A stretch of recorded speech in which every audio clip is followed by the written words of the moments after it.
FIFA disputes are not new in the soccer community, but recently with the unrest in Brazil before the 2014 World Cup and the disputes surrounding the 2022 World Cup bid, seems like a good idea to look more closely at some of the more recent FIFA scandals that are out there and what they mean for the top soccer governing body in the world. We'll be focusing on other difficulties FIFA has had in the past, as well as what they can do to address the situation in the future. So, make sure to keep on watching this video to the end. In this video, we're going to be talking about FIFA's darkest secrets. Let's dive right into it. Since FIFA's activities are inevitably linked to international relations and human rights, it's impossible to dismiss it as just a soccer organization.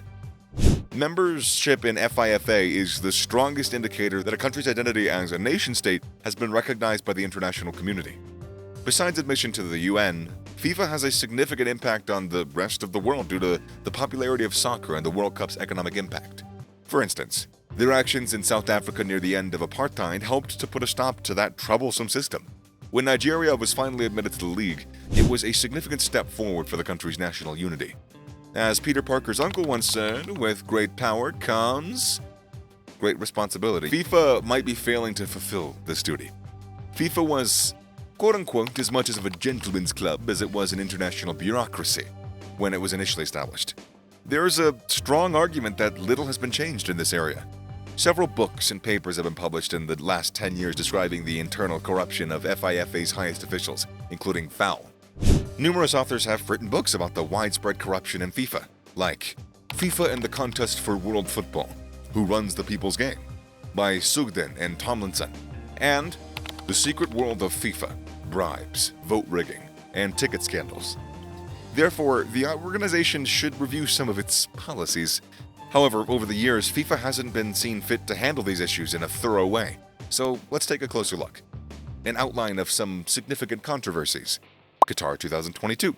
They advise you to leave the fire if you can't stand the heat, but what if you have to play soccer there?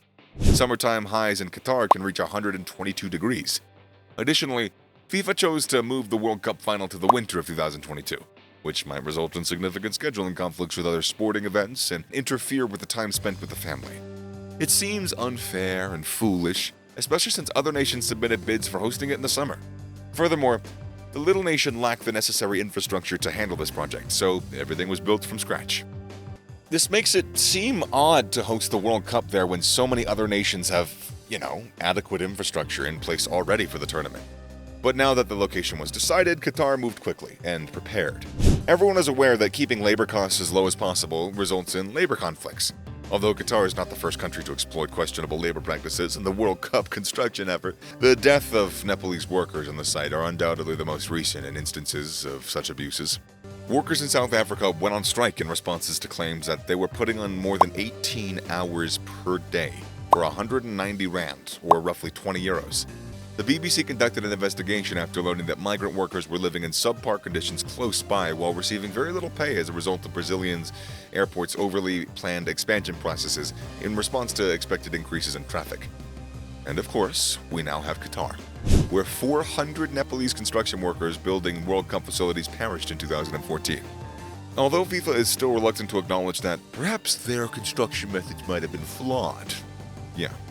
What's more shocking is that by the time the project was finished in 2022, the International Trade Union Confederation forecasted that 4,000 workers would perish. This is alarming in a nation with more than 1 million migrant workers from Nepal, many of whom were promised a life that was significantly better than their own. But because they worry about losing their jobs, Nepalese laborers don't ask many questions about contracts that are frequently in English or Arabic. As a result, they're bound by a contract that gives them no rights. Sepp Blatter, the organization's president until 2015, stated that FIFA was talking with Qatar, quote-unquote, at the time, but it appeared that little to no meaningful action was actually taken. It seems that the nation was given the mandate by FIFA to carry out the project on its own. If there is no punishment, Qatar won't stop using these methods because they're under extreme pressure to perform. The year 2022 is going to be remembered as a blood-stained World Cup if these labor practices aren't stopped. It's not just that the workers of, the off the field who are affected by the issue of rights protection and worker welfare, which FIFA is reluctant to aggressively address. As highlighted in the Vanguard's documentary Soccer's Lost Boys, The exploitation of these potential soccer players by corrupted agents or coaches has become a growing concern in the soccer community. This is because soccer brings star players enormous financial success, and it gives the poor a sense of hope. FIFA, however, has yet to make a proactive, conclusive statement or to have plans to directly address the issue of human trafficking committed in the name of soccer players. Despite several media outlets bringing this subject to the public's attention, they seem to be more interested in the pre-made stars than the thousands of other potential players who are being used and dumped by those who are using them. FIFA, like all other political organizations, has a constitution and a predetermined internal structure. The actual results of the bureaucratic process have generated their fair share of criticism inside FIFA's structure and operations. The organization, which owns the World Cup's broadcast rights and positioning, serves as the global face of football and wields great power and authority over billions of dollars. Many people who have learned about the recent violations of human rights claim that FIFA is self-serving and power-hungry. The long history of dubious financial activities at FIFA only serves to amplify these accusations. General Secretary Michael Zen Ruoffinen made accusations of financial mismanagement and accounting fraud in 2002 and 2003. His claims included financial fraud and deceptive accounting techniques. Sepp Blatter was notably mentioned in this report, where he was charged with illegally seizing control of the organization's management and using it to further the interests of other organizations. With the 2010 executive board crisis involving the 2018 and 2022 World Cups, where numerous members were accused of corruption and bribery surrounding the voting for the successful bidders, other indications of corruption continued to surface.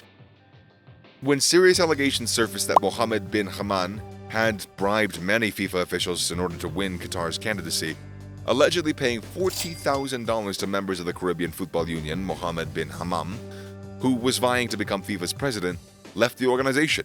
In his denial, bin Hammam even used the well-known European favoritism grievance. But, however, let's be honest, bin Hammam is not going to admit to any of these allegations. Additionally, bin Hammam is not the only person accused of corruption. In recent years, charges of bribery have been made against 4 other FIFA members, including Nicolas Leos of Paraguay, who requested a British knighthood in exchange for a vote. Such absurd responses only serve to highlight how serious the corruption problem is within FIFA. Game improvements. It's one thing to get into hot water over debatable judgments involving money and elections. It's quite another to make debatable choices regarding the game itself and the players that keep it popular. FIFA has received criticisms for a few missed decisions and officiating issues in recent World Cups, but instead of concentrating on the refereeing or adding technology to the mix, they came up with another, more creative move. Just stop showing the replays. What a lovely world it would be if ignorance were the solution to every issue, right? Yeah. Anyways, FIFA's been hesitant to introduce any sort of assistive technology into the game, despite calls for the goal line technology that would unambiguously demonstrate when the ball had crossed the goal line coming from fans for years. In the controversy about missed goals in South Africa in 2010, they flatly refused to discuss video technology. After an official missed the Ukrainian goal in the England-Ukraine game of 2012, Blatter decided it was finally necessary for the game.